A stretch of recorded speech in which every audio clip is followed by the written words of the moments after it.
Morning. Today is Monday, the 17th of Menachem Av and the 26th of July. We are studying the entire Talmud, one page, one line at a time. Presently, Shabbas Ch6, chapter 6, page Samach Hey Amud Aleph, that's 65a. We're making wonderful ground, going through the Talmud, covering a variety of topics, although for the last while we keep on getting back to clothing and accessories. The last chapter, human stuff. The chapter prior, of course, was about things that an animal might have on its. Can you say that an animal has something on its person? But now we're talking about human stuff. With Hashem's help, we'll finish a Mishnah and we'll start a new one. And we're heading towards the end of this chapter. We have a good few pages, or a good 2-3 pages left, and then we're going to go to the prime time Shabbas Ch6, which is the 7th chapter where it gets real, as if it hasn't been real yet, but it's going to get really real, and we'll go through some of the very fundamental principles of Shabbos. And so lots of good things to look forward to. And now let's share this screen, hopefully the right screen, and get started. What else? Any cumin? No, you don't use cumin. No, I do, but what else? Alrighty. So yesterday in our closing moments, and we ended a few minutes early, if you recall. Just move this wire. We closed out a discussion about if the items that are prohibited to be done in the public domain or to be worn in the public domain are also prohibited to be worn in a chutzner, in a courtyard. There were two opinions. And that was the primary issue. And then we brought in the idea that sometimes Chazal, our sages, prohibit an action, but it's not really because that action on its own is very problematic. The problem, however, is its appearance. And in Judaism, under certain circumstances, not always, but there are conditions where the Chazal are concerned about appearances to the point where they might prohibit an act that should otherwise be acceptable, simply so as not to create the impression that one is desecrating the Shabbos or other parts of Jewish practice, and perhaps it has to do with misleading people into thinking certain behaviors are permissible, as well as other potential considerations. But that is the gist of what came up yesterday, and today we're going to visit a new series of items that are in the Mishnah. I'm just looking real fast while we turn the page to see if we have any fast comments here, but I don't think we're going to. We're going to see some other interesting stuff too.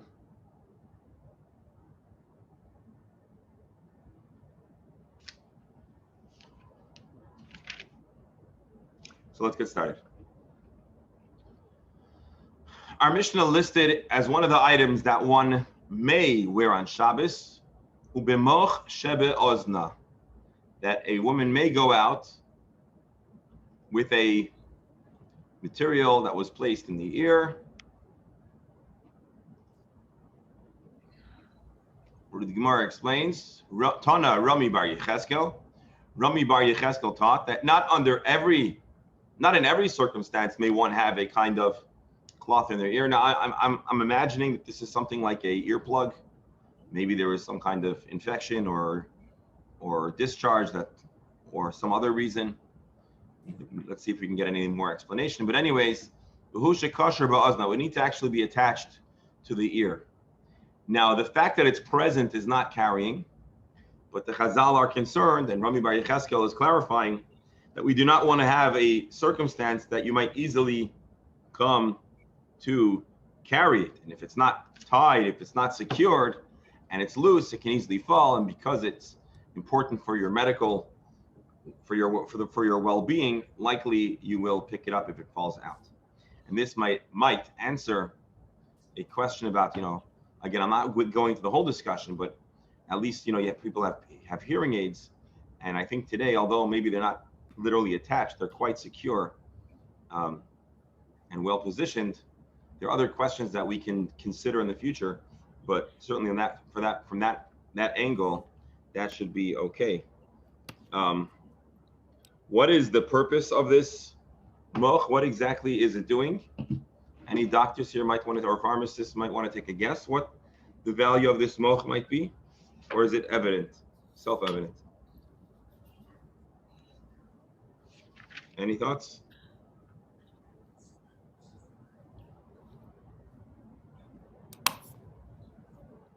The only thing I could think of is an ear infection.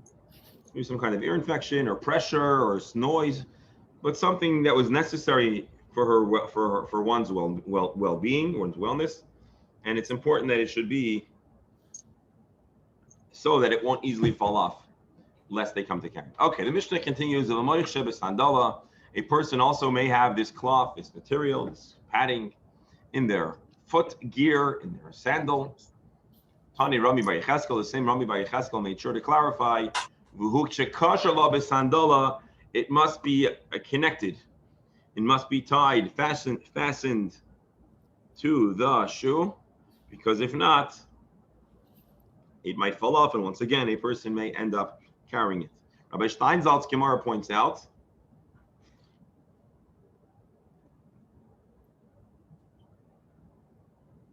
I believe what he's pointing out is that ideally you should, if you're even to this day, if you're going to have something in your sandal that could easily become loose, you should make sure that it's tight before wearing it out. Again, what exactly is this cloth accomplishing? I don't know. I assume there was some kind of, as we discussed when we read the Mishnah, some kind of insert or additional padding or something to that effect. Let's continue the Mishnah. A third item that we're going to analyze today, same moich, the same cloth, that a woman uses as a pad when they're on their cycle. Savar Rami Bar Chama Lemeimar. Rami Bar Chama wanted to say maybe there's a restriction. Maybe it needs to be tied in some manner. Amarava, it doesn't need to be tied down. Should such an item fall out, it is unlikely that the owner would like to retrieve it because it's already been used and it's repulsive and not something that a person is going to want to pick up and carry. I don't know if today's societal conventions would both prevent the odds of this happening and all based on the current way that garments are fashioned. But anyways, that is a consideration that even in a time where maybe undergarments didn't pretty much keep things in position, the Chazal were not concerned about such a pad. Rabbi Yirmiyah inquired of Rabbi Abba, if there was a kind of handle or a place for a person to carry it, Amar lei muter. He said that's not a problem. We're still not concerned that they're going to retrieve this item. Even so, if there's a pad or a tampon or whatever you call it, we're not concerned for a person to wear it on Shabbos, even if there is a hypothetical where it could get lost. A person is not going to end up carrying it, says the Gemara. All right. Now we're going to go get down to some practical story time. As we know, the Gemara many times, particularly in these very practical matters, will discuss the academic debates and conversations about all the different items in the Mishnah. And then many times the Gemara goes down to some stories, things that were observations that happened in the field, actual practices that were done. And so let's now see, the Gemara gives a little survey of different things that happened in real life. So what happened in real life? Rabbi Yochanan nafik behu lebei medrasha. Rabbi Yochanan went from his home to the yeshiva, to the study hall, to the Beis Medrash, while having a cloth in his ear. Rashi says, "B'moich sheba azna." Shahaya zaken. He was elderly and had some maladies that needed. And his ear had a lot of discharge to the point where it was necessary to have something in his ear. So it sounds like some kind of infection or something to that effect. So, what does our Mishnah say? our Mishnah says you can go out wearing this item in their ear. By the way, the structure of the Mishnah seems to be talking about women, but it's clear from here, from the story and from the way the Gemara presents it, that really we are interchangeable between men and women, and maybe these items were brought because it was more frequently worn in the Ezras Nashim or something to that effect, but obviously it would apply to men and women equally. So Rabbi Yochanan had this cloth in his ear, the chalukin alav chaveirav, his friends, his colleagues, did not agree that this was an appropriate practice. Why would his associates, why would his fellow Talmidei Chachamim, halacha authorities disagree with him? So Rashi says, because he was wearing it from his home to shul, he went to the public domain, he went to the town square and the marketplace, and it wasn't tied. And if something's not tied, there's the concern that, what's the concern? Fall out, he'll pick it up. He'll fall out, he'll carry it, he'll pick it up, he'll start playing with it, who knows? And so that is the story where in practice there was a machlokes.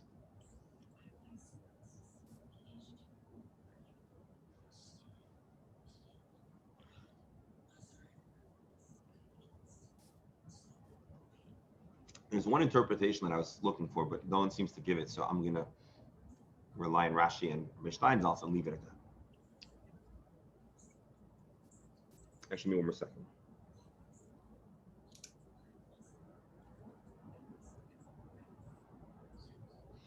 Okay, interesting. Some of the other commentaries, because if you look at the Gemara, we're not going to change the pshat here, but it says Rabbi Yochanan nafak buhu. He would go out wearing it. It doesn't say what it was. Rashi says, obviously, we're talking about the thing that goes in the ear. But it seems like some of the other commentaries say it might be the cloth in the shoe. And they're medayik. That Buhu sounds like he went out with them, with multiple, which would be more, actually, no, it could work with 2 ears or 2 feet. Okay. Anyways, the Gemara continues. So Rabbi Yochanan wore this item without being tied down, which would indicate that his interpretation of the Mishnah was not identical to the interpretation or the commentary of Rami Bar Yecheskel. Furthermore, Rabbi Yanai Nafak Behul the Carmelis, Rabbi Yanai was wearing a cloth in their ear in a Carmelis. The Carmelis is, as we described in the beginning of our Masechta, a space that is public but does not have the criteria to be considered a Rishus Harabim, and biblically one may carry there. Nishtaher. What do we call it? We had another. Anyway, so yeah, so Rabbi Yanai would go to a Carmelis with it. The Chalukin Olav called Dairai, but all of his contemporaries disagreed and rejected his behavior. Kol Dairai, that's a very strong and did I read that right or wrong? Kol Dairai.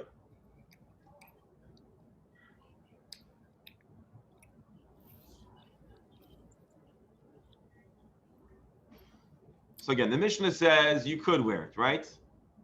Rabbi Bar Yecheskel says it needs to be tied down. So maybe you'll say, okay, maybe Rabbi Bar Yecheskel would not allow it in the public domain. What about in the intermediate, the nishtahin nishtaher, the non-public, non-private domain? And even there, all of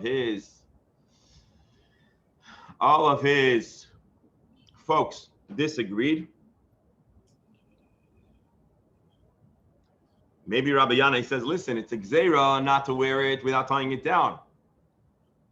And the Chachamim wouldn't make such a gzeira when it pertains to an area that is only a problem midrabanan, kind of like the gzeira. But his friends all disagreed. Rashi, the Gemara continues. But Tani Rami Bar Yecheskel, doesn't Rami Bar Yecheskel teach that it needs to be tied down? How is Rabbi Yochanan? How is the great Rabbi Yanai rejecting the teachings of Rami Bar Yecheskel?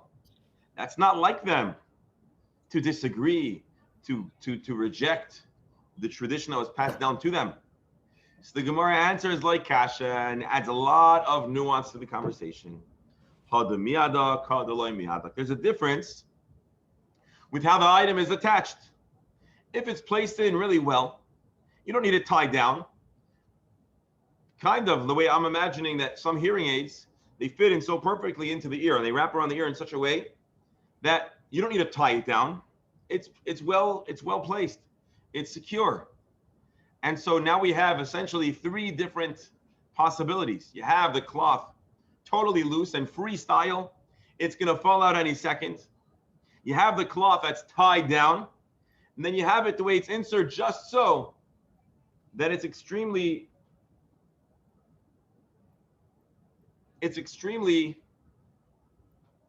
well placed in the ear in a way that it's not going to fall out.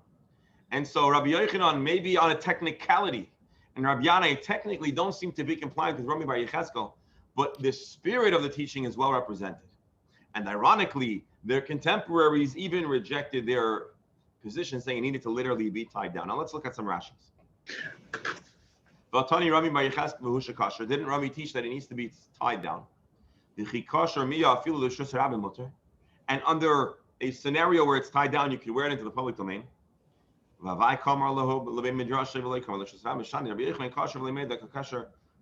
Interesting. Is this Rashi? All right. Rabbi Yochanan would insert it very well into the ear. And it was well affixed. Yes, Professor. I think we have here a conflict between an individual rabbi or rabbis and the sages of the generation. Again, as in the previous time, we are not told that sages disagreed with him. We are saying that only part of the Chachamim of the generation. What does it teach us about the attitude of different generations of Chachamim in the differences in their opinions? So that's a very interesting point. Also, actually, we have the controversy between a rabbi and the other Chachamim of the generation, which is very similar to what was with Rabbi Eli Istanur. Yes, and even more interesting, before we get to trying to figure that out, and Professor, I think you're alluding to this, we have different words for each of these discussions here. Rabbi Kiva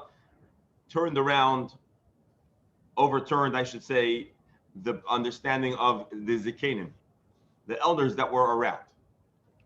Zikanim many times does mean Chachamim. I gave you a pshat that says maybe this was like the prevailing notion, but not necessarily in the halakhic circles. But that was my understanding. And then here we have Rabbi Yochanan, whose friends disagree with him. And then Rabbi Yanai, who his entire generation, obviously we don't mean all the people of the generation, we know the sages of his generation. And so that itself is interesting, the different words that are being used over here to describe that. And then, Professor, you're asking... Does it mean that the sages back up after this explanation, or they decided to hold their own, or we don't know that? So my understanding is that in this instance, they did their behavior and the Chachamim told them, we reject your... So my understanding is it might have not been up for a discussion until Rabbi Yochanan did the practice, and then his friends called him out. And the same thing with Rabbi Yanai. It wasn't like he was flaunting his disagreement.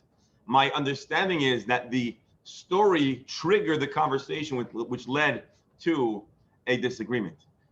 That's the way I understand how this unfolded, which at least makes it not as disturbing or as much of a rejection of their friends as the story of the Tanur Achanai.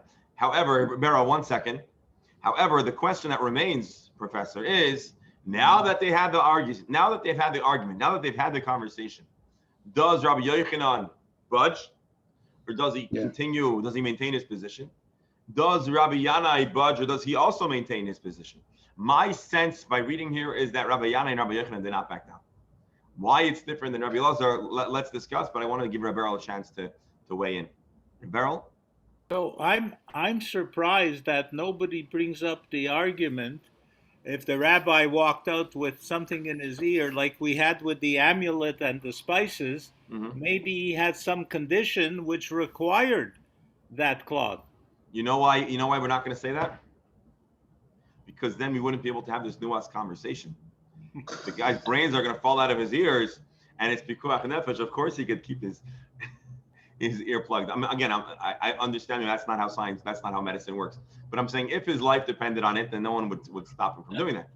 So obviously here it was a matter of convenience or comfort. No, but I'm just.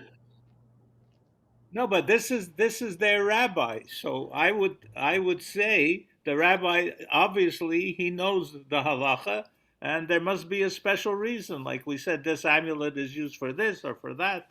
Anyway. Interesting. That's the argument I would have made in his defense.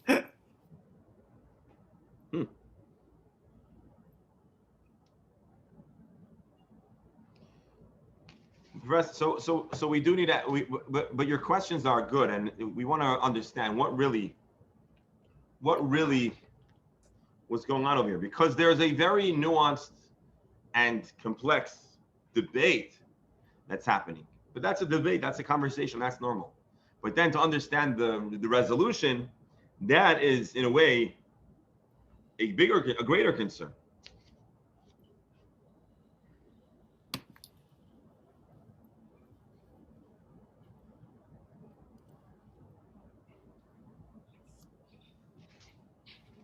And I'm looking here, and I want to see if anyone gives any solid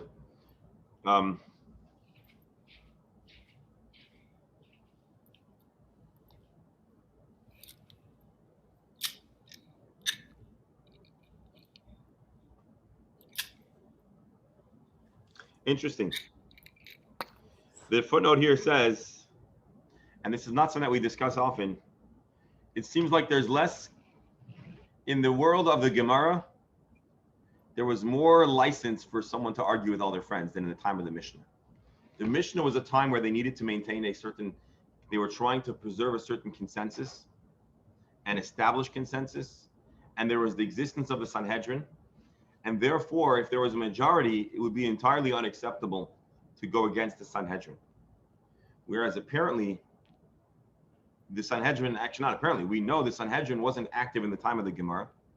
And so the way consensus was built and the way that you might have varying opinions was able to endure in a way that did not exist in the Mishnaic era. And so it's quite possible that they indeed were arguing with their contemporaries. And yet, it was not considered the scandal of Rabbi Lazar or others in that era of the Mishnah. Which is, of course, an important, not chiddush, but it's an important thing to be pointed out if that's indeed the case. But here, that's what I have over here. Additionally, their debate wasn't a debate between themselves. The debate was how to decipher an earlier Gzera. Rabbi Yochanan may have been the senior who was most likely to have had the intricate nuance and details of the initial discussion, which might have put him in a greater position of authority in this instance.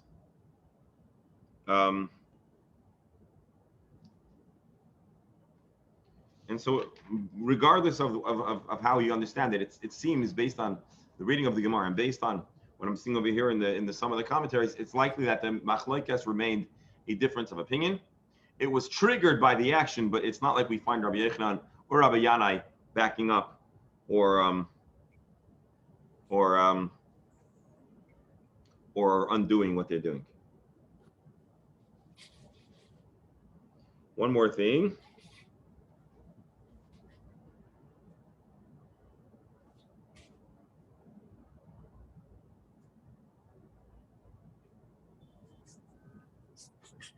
All right, let's leave it at that. Professor, it's a good question. It deserves more development, but for the moment, let's leave it at that.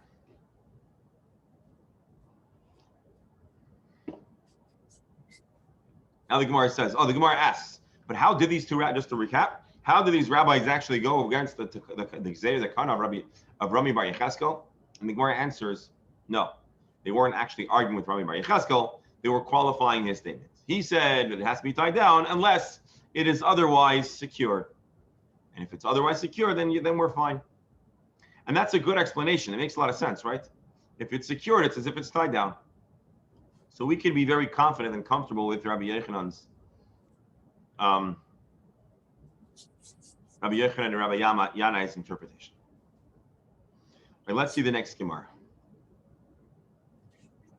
We see that a person is permitted to go outside on Shabbos with pilpel uvegalgal melach, with salt and pepper. So as you can see, salt and pepper were important for a very long time in human history, and it makes its way into the Mishnah. Why would a person have pepper in their mouth? Pilpel l'reya chapeh. It was a way of treating bad breath. Galgal melech. By the way, the word reya chapeh doesn't say bad breath; it just says breath. But I think we can understand we're talking about an odor that was undesired. Galgal melech lidor shini. And the salt was there to deal with toothaches. Rashi, lidor shuni chayli hashinayim. And I think to this day, again, we don't have any dentists on this chat, although we have some dentists in Shul. But I believe to this day, occasionally a person might be advised to gargle with salt water to treat certain mouth problems. Absolutely. Sounds like gargle. Sounds like gargle. Oh. I see what you're saying. Galgal. Got a gargle melach lidershuni. Okay, maybe the talmud started with. I didn't notice that. In truth, anything that is placed into the mouth,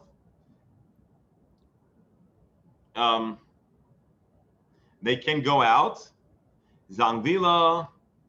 What does this refer to? This is a reference to zamvil, ginger, inami dartsuna, or cinnamon. Rashi, zangvila. Look what Rashi says. Can you read that?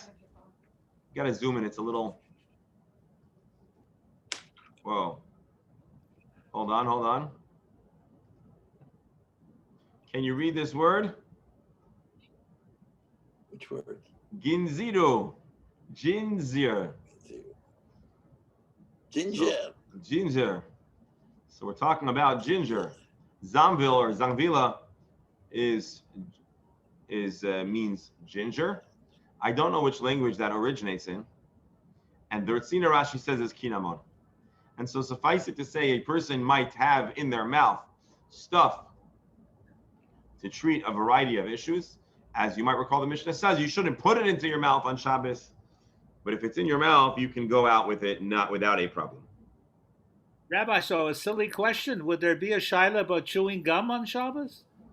That's a great question, and I believe there would be. Because chewing gum is not the same as a little bit of salt. Let me back up. The question of chewing gum is the question of any kind of food that's in one's mouth.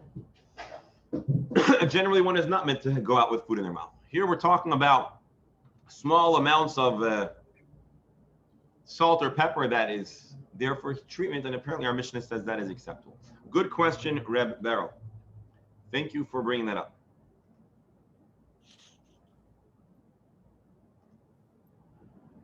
Now let's talk about mouth. Let's talk about implants. Okay, not implants. Let's talk about other dental related stuff. Shein toteves shein shel zahav, a tooth that's a replacement tooth. Speaking on that tooth, breath mint.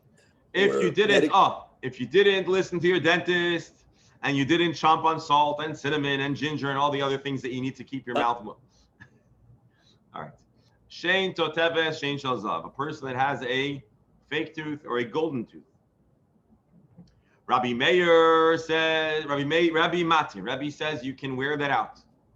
The Chachamim oisrim, but the Mishnah says that the Chachamim prohibit going out with a fake tooth and a gold tooth.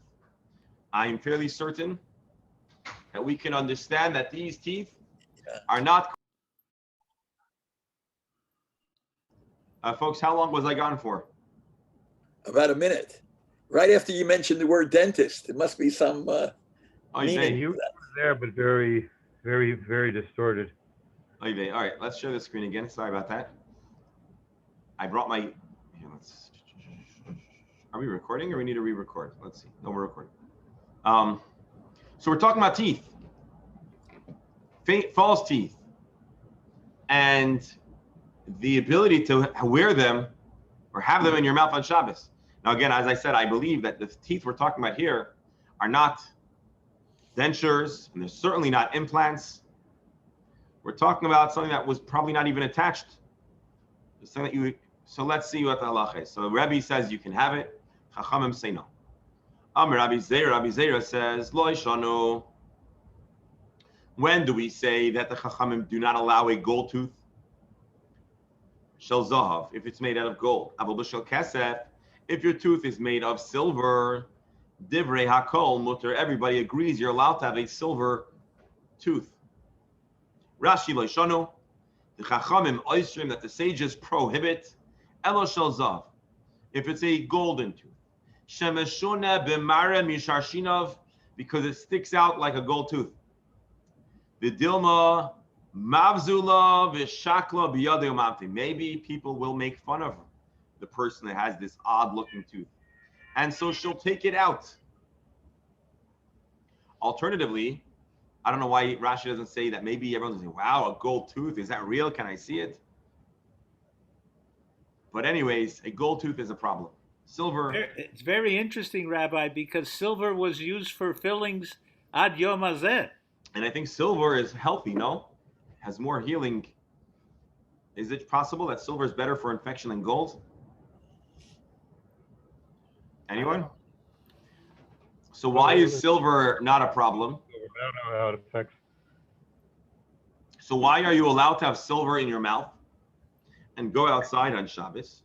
Zokt Rashi. Rashi says as follows: Shedoime. We lost the screen.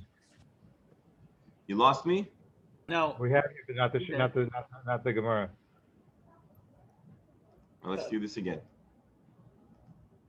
Now you have it?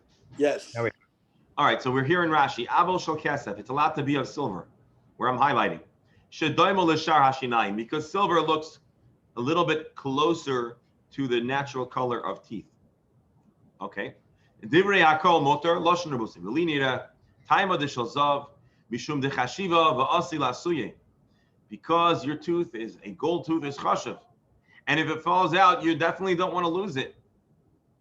L'kach aser, and that's the problem. So now we have two explanations. Either it's because people are going to make fun of the wearer of that tooth, the gold tooth, or a very different reason, because if it falls out, you will certainly wish to preserve that gold tooth. But if your tooth is made of silver and it falls out, you might just leave it where it is. Interesting. I apologize for leaving. Beryl, thank you for being here until now. Thank you. Arangachap. Oh. Put that gold tooth back in your pocket, Beryl. Rabbi? Yes. So it seems to me that there are two reasons for wearing, having the tooth. One, you're talking about that the gold tooth will cause attention and maybe embarrassment. They'll make fun of it. Right. Okay. The other is a functionality, which we're not talking about, that a tooth enables you to chew better than not having a tooth. So my belief here is that the teeth that we're talking about that might fall out or you can easily remove are probably teeth that were more about aesthetics than functionality. Okay, so why isn't the aesthetic issue brought up about the absence of any tooth? In other words, you happen to have a gold tooth. You paid for a gold tooth. You came from whatever country. And now they're saying, don't wear your gold tooth. Go without a tooth. Or they're saying, oh, go have another tooth made in silver. It doesn't... You are asking a good question. What you're asking is like this. If we're talking about the result of shame, why are we not also considering the shame of a missing tooth? Right? Is that what you're saying? More than one tooth. You're missing two Or front multiple teeth. I would say the answer is simple. You can't remove a missing tooth. There's nothing you can do. You might be ashamed of it, but you won't inadvertently come to desecrate Shabbos because the tooth is gone already. But here we're talking about temporary aesthetic solutions. But if a person might suddenly become self-conscious of it, they might remove it. Or because they weren't really attached, it could fall out. That's my sense of what's going on over here. And so certainly the Gemara is not saying that today a person has a veneer that's attached, that's fused to the tooth, or an implant, or maybe even dentures. Certainly that would, or I shouldn't say certainly, likely that would have a different halachic value than a loose gold thing that you pop into that hole, or very, insecurely attached. Oh, yeah, I just remembered something. So give me 1 second. I gotta write a note. All right. Let's see the Gemara. Amar Abaye. Rabbi Elazar, Rabbi Shimon ben Azariah, kulhu sevirlu. The cholmidi, the meganya be lo yasya la asui lachuye. Anything that when you remove it, and maybe Dr. Hammer, maybe this is what I didn't understand that this is what you're saying, but maybe this is what you're saying. Anything that when removed would downgrade the person's appearance, we're not suspicious that the person is going to remove it. Why would a person intentionally want to make themselves look less presentable? Right. Why would a person want to make themselves look less good? So therefore, we're not afraid of it being removed. And doctor, I realize now that might have been what you were asking. Right. I understood you be saying something different, but I think so. So the Gemara says, Rebbe, Adam Aron. How do we know that Rebbe says that you're not going to remove something that makes you look less appealing? Well, as we said, Rebbe isn't concerned about the removal of a gold tooth. What? Where is it from? All right. Rabbi Eliezer, the Tanya, Rabbi Eliezer, it's because what he said. Rabbi Eliezer poiter b'kovelas of a shel payotin. And Rabbi Eliezer allows a person to wear perfume and things that will make her smell good. Why? We said she's not going to remove it and show it off, because that will cast her in a less desirable light. Man darka lemefak bechobelas. Rashi, I'm reading. Isha sherechara. A person that has a trouble with body odor would want to wear something to mask it, and they're not looking to cast themselves in a negative light and show it off. Rabbi Shimon ben Elazar has the opinion that is as follows: the Tanya, Klal, Amar Rabbi Shimon ben Elazar. Rabbi Shimon ben Elazar taught a general rule: Kol shehu lemato min hasavacha, anything that is beneath the net that keeps the hair in place. Yotza ba, you're allowed to wear it. Lamalo min hasavacha, anything that's on top of the net where you can hang other accessories. Eina yotza ba, one may not wear it. I don't know if you remember in the beginning of our discussion about what a woman might wear out on Shabbos, we talked about different head adornments. And we mentioned that there's stuff that is under the net or under the cap and over. And so he's saying very simply, something that to remove, one would need to show their hair. We're not afraid of, because in those days, in that culture, women did not show their hair, at least married women. Rashi. By removing this net off of the hair, they're causing the hair to be seen. And it'll make her look less good. Because this net makes the hair look put together and preserved and in place and covered up with the other stuff. And so basically, long story short, these three rabbis, great rabbis, Rabbi Elazar and Rabbi Shimon ben Elazar, all taught different teachings in the subject of Shabbos, but with one common principle. People are not going to take something off that they don't have to if it's going to cast them in a negative or less attractive light. And therefore, the Chazal are not concerned. So the Chachamim are, so basically we can say as follows. There are certain things a person shouldn't wear on their person on Shabbos, because it might fall off, because it might be considered carrying. But in addition to that, there's certain things that a person wears as adornments. And even those they shouldn't wear. Why? Because they might take it off to show off to their friends. That's also a problem. But if it's something that removing it is going to make them look less attractive or draw attention to a societal flaw, a flaw of appearance, of odor, and the like, these rabbis say there is no concern. A person is not looking to draw attention to a problem, to a challenge, to a struggle, or just something that is less attractive. Now, does that mean it would never happen? No, but it means that it's not a common occurrence that the Chachamim are concerned about. I just want to read Rabbi Steinsaltz here in the notes.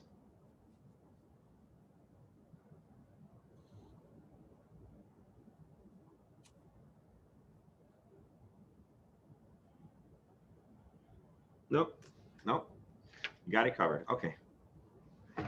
My dear friends, this concludes this present Mishnah, and now we're going to jump into the next Mishnah.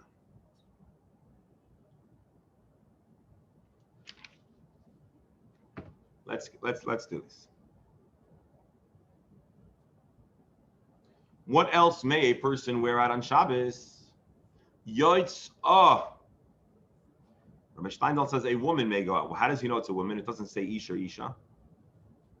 Well, Yoitza is Lashon Akeva. So we understand that it's continuing on the previous Mishnah. Yoitza, a woman may go out, Besela Shalat Sinis, with a coin that is on a wound on the foot. Rashi, Sela Matbeahu. It's a kind of coin. Let's see. We have any? This is a pharmacist. Beryl's not here. Alan, in your career as a pharmacist, have you ever advised people to tie down something like a coin to help them treat an injury, or have you sold something like that? Never. Dr. Zana Group, are you familiar with such a remedy? To put a coin on a bump or on an injury?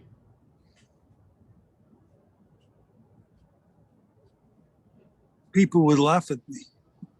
People would laugh at you. And we've asserted that people don't like to be laughed at, right? That's right.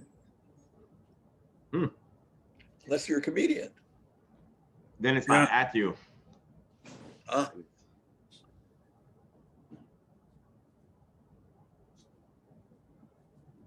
So what I'm trying to figure out here is what the concept of the coin is. Is it that there's some kind of bump and the coin is going to push down the swelling, or to prevent, I don't know, it from being exposed to elements? Probably put a bandage. Was there something like segula like about the coin? So here in Rabbi Steinsaltz in the notes here it says, quoting the Magen Avram,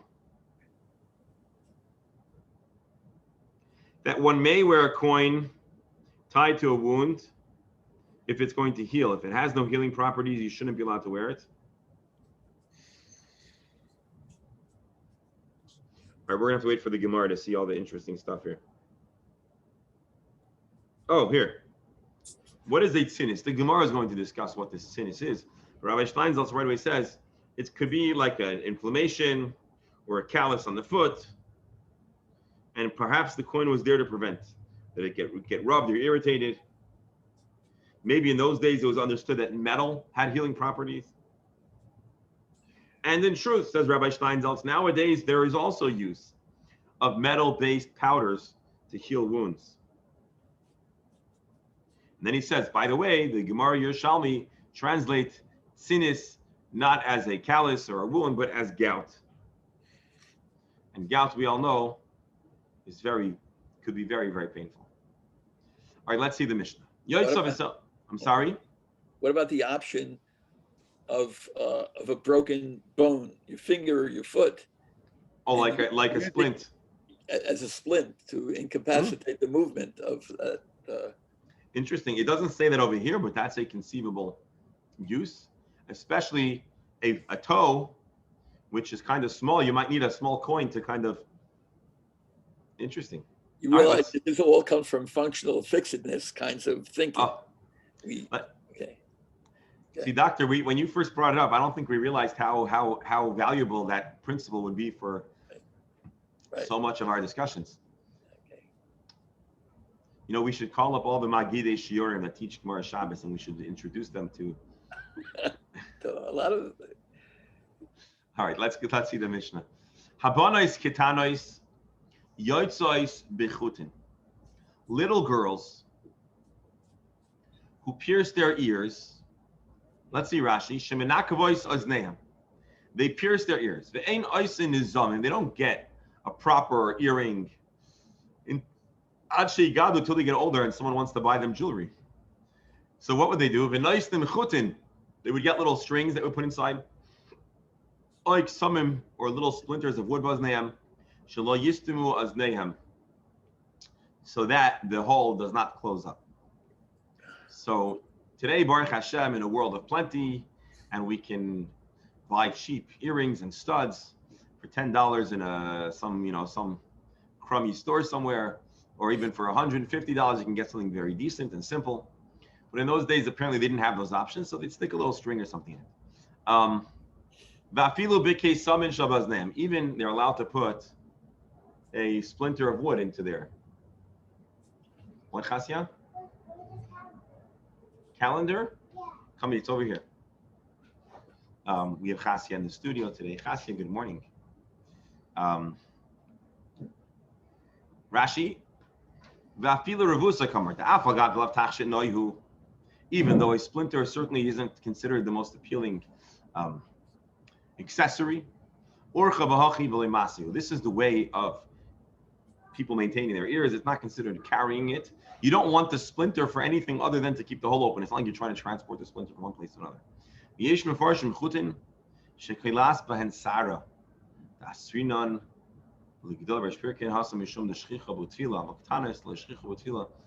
are other interpretations, but that says the chutin here is not for the ears.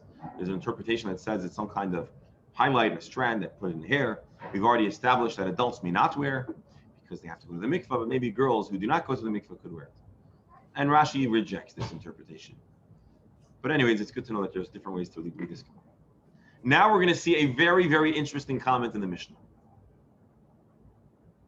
We're not even going to be able to do justice to all of the thoughts that this could trigger. Arviyos, Arabs, Jewish Arabs. You know, today the people like to say that. But anyways, Jewish women from Arabian country, Arab countries. Yotzais, Re'ulois, they are allowed to go out with a, what's it called? Burqa. Re'ulois, go out veiled with a scarf that covers their face. Let's see Rashi. Arviyos, Nashim Yisraeliyos Sheba Arab. Jewish women of Arabia who follow the style of the people in that country, they can cover their face. Derech Arviyos Liyos Mutafais Roishan Ufnehem. It is the way of people of Arabia to cover their face, with the exception of a slit for the eyes. Michutz min hainayim. The karila b'loshen Aravi re'ulot haynu haralot t'chsiv gabei tachshit einashim b'sefer Yeshayim. This is a way that people of that region would dress, and the Jewish women would wear in the fashion of the folks in their towns. Umadiyos, Jewish women from Madai, Media, Perufais. They could go out with a kind of garment, Rashi. Shema'atvais betalis, they would wrap up in a talis-like garment. B'toila haritzua b'svasa achas, and the edge would come up on one shoulder. Kineged savar near the neck, v'svasa shniya kereches even, and on the other side there would be a stone. It was a kind of talis-like garment that was secured with clasps in a decorative manner, and that was the style of the women of Media. Rashi, so not Rashi, Rish Steinzal says they may go out with cloaks fastened with stones. And in truth, we're not saying that only women in the Arabic or Arabian countries can dress in that way, and the women of Media can dress in that way. Rather, every person is allowed to wear and dress in this manner. The Chachamim, the Chazal, when they were composing this Mishnah, they basically this Gemara, this Mishnah encourages Jews to follow the habits of surrounding nations. Professor, I'm not certain if the Mishnah is encouraging it or if the Mishnah is observing that it is common. Right? It is not objecting to this. It's not objecting. Correct. There's certainly not an objection here. I'm just saying I'm not sure if it's a It's saying it's acceptable. it's certainly not criticizing. It's certainly not criticizing. It's acceptable, even if it's not preferred. It's saying it's acceptable. But I don't think. I think it's almost a matter of fact in the Mishnah. That's at least the way I read it. That people, you can only buy clothing in the clothing stores in your neighborhood. You can't. You're going to ship. You're going to have someone travel. A 6-month journey to bring you back the latest Jerusalem style. I'm sure the rich people do that, but most people had to go shopping in the local. They went to the mall. So in Arabia, they weren't shopping. They were making those clothes okay, fair. on order. Okay, that's fair. Yeah, apparently it was expected. It was common that people would dress in the style of the region, and this is what I was referring to when I said there's a lot of different thoughts that can be triggered by here, and I wasn't even referring to today. I hope this is not controversial, but today in the world there's a lot of interest in intersectionality, and right, we have to find everyone needs to be broken down to their most different feature and talk about victimhood. Whatever, it's a big topic. I'm not here to weigh in on it, except that one of the things that there's a big discussion about is there's an attempt to differentiate between Sephardic Jews and Ashkenazic Jews. And I'm instinctively uncomfortable with such a sentiment because I think anything that seeks to pit us apart is not good. With also pointing out that there's been unfortunate historic discrimination in Israel and in certain regions for a certain small period of time of Ashkenazic European Jews against Sephardic Jews. For the majority of Jewish history, the Sephardic Jews were always the cultured and educated and metropolitan, and the Ashkenazim were typically the country bumpkins. But for a small period of time in recent history, in the beginning of the state of Israel, where Ashkenazim did dominate, there was discrimination against Sephardim. But anyways, so basically, there's a big question, a big discussion, which is certainly not done out of love for Jewish people, with an attempt to say that Ashkenazim are just white regular people with all privilege and no whatever, strategically forgetting about a lot of recent Jewish suffering in a lot of different places. And they will say, with Sephardic Jews, they're Arab Jews, and therefore they're qualified for. So anyways, I don't know why I'm bringing that up. I think it's a silliness, personally. I hope you don't hold it against me. But it is interesting to see how Mishnah refers to Arabs, and it really means Jewish women in the Arabian countries or region. And the bottom line says the Mishnah, anyone is allowed to wear these clothing for the purpose of Shabbos. But it is normal for the Chachamim to talk about the way things are. And so the Chachamim observed, yes, women that came from, well, I don't think there was a place called Saudi Arabia. If they came from that region, they were dressed in one way, and they came from Media, they were dressed in another way. Then you had the local Jerusalem style. So anyways, Porefes. What's a porefes? Porefes ala eben v'ala egos v'ala matbea. You may fasten your cloak with a stone, with a nut, with a coin. Ubevad sheloi tifraif lechatchila b'Shabbos. However, this should not be initially done on Shabbos. Let's read Rashi. Proof ice.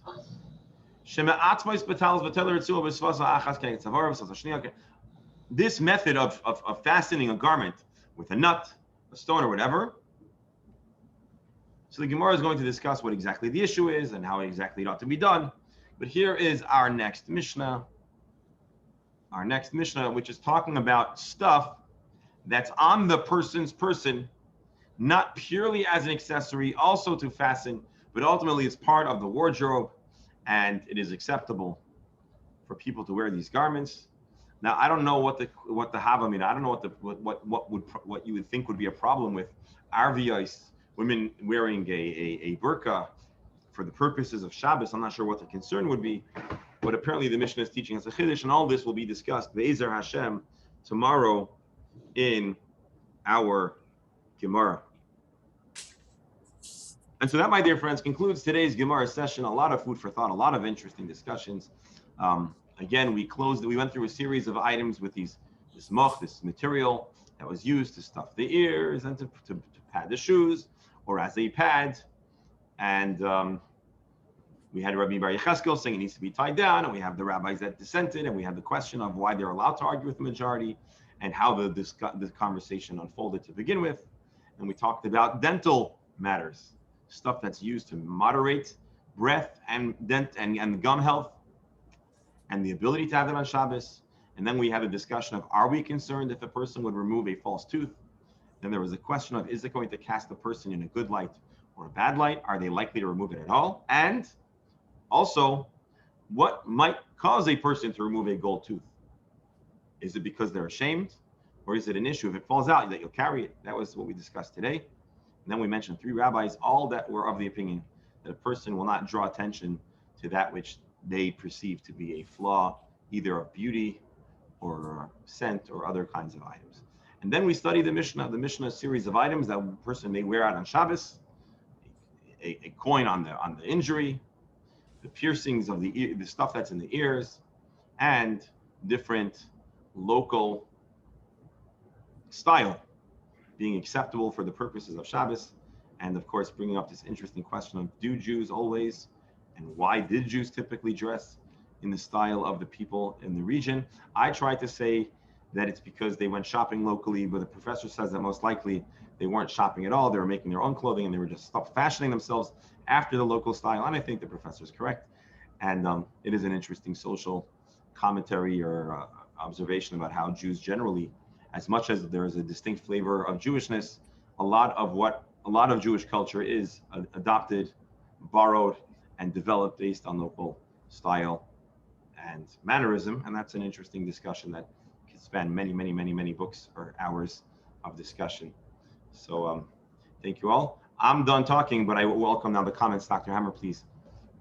Yeah, I think there's an interesting issue regarding style, because the question is, does a man or a woman want to fit into the current style, or deliberately want not to fit into the current style? Do they want more attention or less attention? So I think that you have to fold that into the concept of what we're talking about, that you're allowed to wear what the current style is, and what Victor suggested before, that maybe it's not such a neutral thing.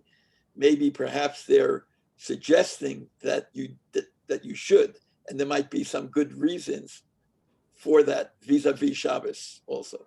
Doctor, it's very interesting what you're saying, which is that going to your first point, following local style is not a way to get more attention, it's a way to get less attention, because the person that's the odd one out is going to end up attracting more attention.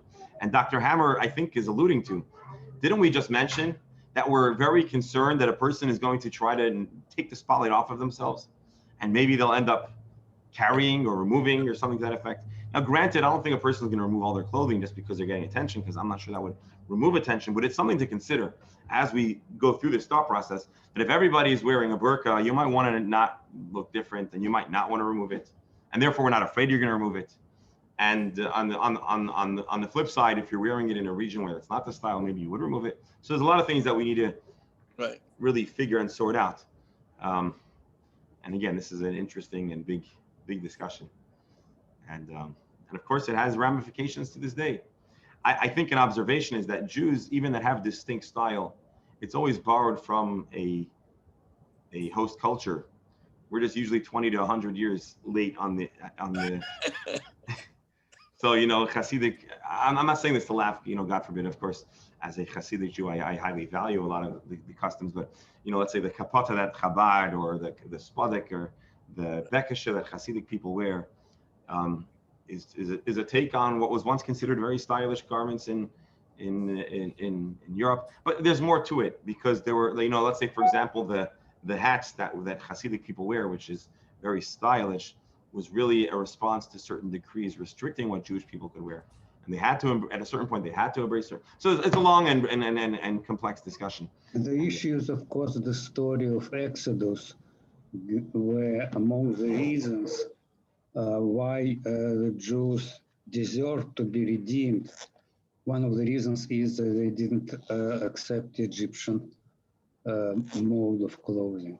So that's why, based on working that with what we're saying that people would dress according to style compels me to consider that while we broadly speaking were in line with the regional style of clothing, Jews always had their own distinct presentation that made them appear Jewish. So that's, I think, how we would have to explain it, because, you know.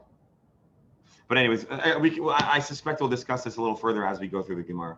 So thank you all. Have a wonderful day. I hope you'll join us tomorrow. Oh, let me mention, I failed to mention this on the recording when we started out, but we're dedicating today's learning the Ch6, the speedy, miraculous healing for Borislav ben Chaya and Lior ben Sora. Borislav ben Chaya, a young Jewish man, and currently in a coma with some head injuries, and we're davening for his speedy, miraculous healing. And for Lior ben Sora, a young boy, grandson of someone that I know, who unfortunately is fighting a certain illness, and Hashem should give him a speedy and complete healing, and we should have good news for all of Klal Yisrael. So thank you all for joining. Have a wonderful day. Hope to see you all tomorrow. Gesundheit and Fröhlichkeit. Oh, thank you. Thank you.